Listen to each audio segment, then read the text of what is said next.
Awesome. So President Trump is often talking about his big, beautiful bill. Can you state and share your perspective on 2 to 3 most impactful things for Indiana Hoosiers to know about the bill? Well, number one, had that not passed, everyone would have had a huge tax increase. That goes back to 2017 when that was done, and I think that spurred the prosperity that we had through the Trump administration. And then, of course, we grew government during the next administration, and this was to at least reset that. And then when you look at the other things it did to put taxpayer relief in places that we never had it before, tips, Social Security, other stuff, that's a big deal. So when you look at things where we're trying to make government run more efficiently, like make sure on Medicaid that it's for the people it was intended for, not to where so many have gotten on the rolls that we can't afford, that's going to help too. So it's going to improve health care for those that need it the most. It's going to take a big burden off of the fact that if taxes had gone up, it would have tanked the economy. And it's trying to downsize government, make it more efficient, less burdensome. We're trying to do the same thing here in Indiana. With that 1-2 punch, it's going to keep our economy healthy as well. Well, Governor, in the local area, we've seen a lot of rural communities embracing some more of the industrial type of growth coming in, the GM plants and the Amazon plants coming into the more rural communities.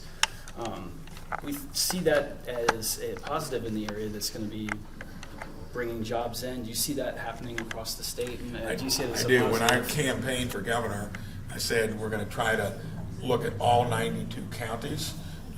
I come from the very far southern part of the state, and a lot of times we felt completely ignored. So my goal is to emphasize Main Street, small businesses and entrepreneurs, make sure we still get the best of some of the larger companies coming in, and then spread that around the state. So my approach is going to be a little more granular, and it's going to be focused on Main Street. What do you say to the rural communities who have concerns about some of the resources that those big facilities use up, particularly water? And so when it comes to the data centers, which you're referring to, that creates a lot of assessed value, probably not as many jobs as you'd like to see. I'm looking for high wage jobs and a lot of them. So, and on the data centers, we do not have the electricity to do many of them right now when they want to do it.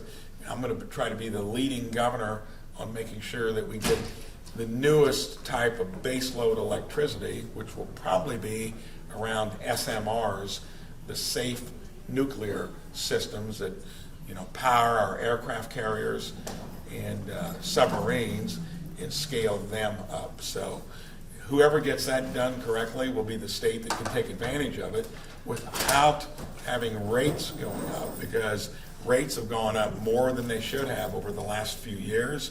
And when you're going to increase the load on electric generation, you've got to make sure it doesn't impact households and other businesses. Some local cities around here are looking to make up for some lost revenues with Senate Bill 1. Specifically, Goshen, Michigan City are looking to incorporate a wheel tax. Can you talk about your thoughts on this potential implementation of a wheel tax? So when I was in the state legislature in 15, 16, and 17, the issue of roads would have been a big deal then, even more so now.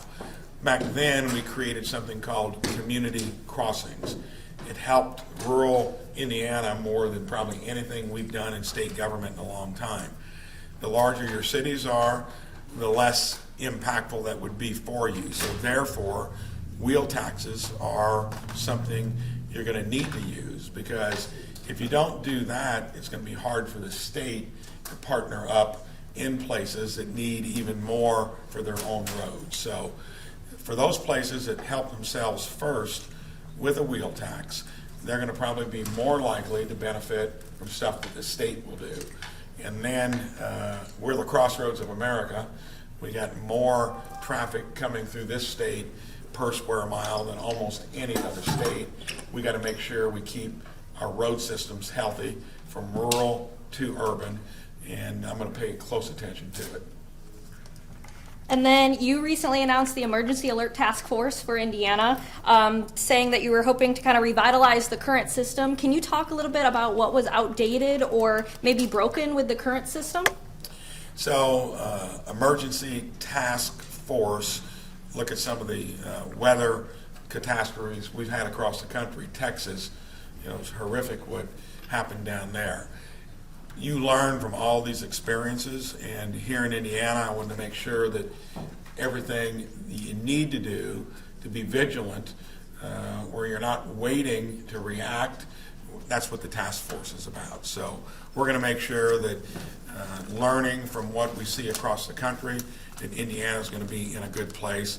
That's why I put that together, and hopefully we'll glean some stuff from it that makes sure we're going to be in good shape, and maybe other places will look to see what we've done. And of course, we always want to learn from something like that so that it doesn't get repeated. It's back to school season coming up for Indiana. Can you talk a little bit about the state of education for Indiana? So K through 12 is nearly half of the budget, which is $23 billion a year. And I come from a place where we had a great public school system. Kids went there, grandkids are going there. I'm a believer when it comes to education, parents should have full choice. If it's not working well, they got other places that they can go to. So parents in the driver's seat, and make sure too that we're guiding kids once they get, especially in the middle school, of what the high demand, high wage jobs are. Far too many kids get guided into a college trajectory, and we haven't paid attention. Is there a job at the end of it? Half of them don't make it to the finish line. My goal as governor is to make sure the high demand, high wage jobs are being filled. If those need to have a college education, make sure we're providing those degrees here in our own state, and make sure that all kids are getting skilled up, whether they're going to enroll, whether they're going to enlist. Most of them will find employment. Many businesses now want better life skills taught in high school, because a lot of that training can be done by the company. And if you're a good employee and you need further education, they'll probably pay for your college education. Try to change the dynamic to be tailored to what we need in our state, so we keep our kids here and they don't go elsewhere to find a job. Is there any state funding to help public broadcasting stations in Indiana?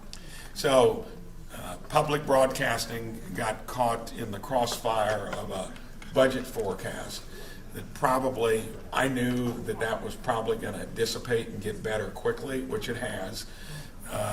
They, among others, had to be part of how we balanced our budget on paper to get, by law, a surplus, not a deficit. And Indiana has been renowned for living within its means and still doing things. So when it comes to that, public health and other things that got cut because of that austere budget forecast, the good news is we run our state well enough that we're already, in just 3 months from when that occurred, way better than the $14 million skinny surplus. It's up to $337 million. I expect that to increase through the rest of the year, and then all that stuff will be looked at in the next budget session, maybe before to some extent if you can. And Indiana is in healthy shape, and that's because we've been run with responsibility in the past. Governor Braun, you appeared in Indianapolis just 2 days ago to announce these deregulations of Obama-era regulations. Yep. This would be the endangerment finding, right? Yes. That 2009 study. You were there with Lee Zeldin from the EPA. Did they reach out to you? Did you reach out to them? How did you get to be a part of this announcement on Tuesday, and why did you want to be a part of it? You're going to see more of that kind of thing. So the 6 years I spent in the U.S. Senate, we were an effective Senate office, and those relationships were built then. They're coming to Indiana, make America healthy again. The proudest thing I've done in government or business was fixing health care based on wellness and prevention, not expensive remediation. You notice Dr. Oz and RFK came in to roll that out. Here we had the Secretary of Energy and the EPA administrator coming here to Indiana because we're a state that's working with the administration to keep reasonable things in place, but something like that grew government and grew regulations sometimes to where they were overburdensome. This is kind of getting it back to where it's common sense. They're coming to Indiana because they know we're about common sense, and you're going to see more of that. We've probably been more involved with some of the things that are trying to lighten the load of government, but still make sure we take care of the environment, make sure that we do the things that you need government for, but not to where it's overburdening the private sector, entrepreneurs, and Main Street. And you'll probably see more of that down the road. And I was happy to oblige. We have time for just one more question. Governor, being someone who has experience both at the state level Yeah. and the federal level, what advice do you have for Hoosiers who are seeing these tariffs and seeing their bottom line decrease? So my advice for them would be to be patient. Some have gotten caught in the crossfire, many small businesses, where almost all of their products were being imported. That's tough. It's hard to get around it. It's hard to maneuver. But if you've seen what's happened in just the last month, the markets have completely discounted tariffs, and now the fact that we're evening the playing field with our trading partners, the economy is roaring. The economy we inherited from the prior administration was reflected in the first quarter, negative. The economy now that you're doing some of the things I've been talking about, the administration's doing, it's up 3%. So tariffs now are being understood as needing to be reciprocal so that they open their markets up to us. Everybody wants to do business with the U.S., and I think we're finding that right balance. So you're going to see more of that, and I think as long as there's that idea that let's treat one another fairly, and for the countries that don't, they're going to have higher tariffs on their goods if they're not willing to bring theirs down. And you can see it hasn't really amounted in any inflation. It's actually ginned up the economy, and it's going to be a way for hopefully the federal government to use those revenues to start paying down debt. Thank you. Great questions. Appreciate it. Thanks for watching. Here's another story you may like, and subscribe to the WSBT 22 YouTube channel.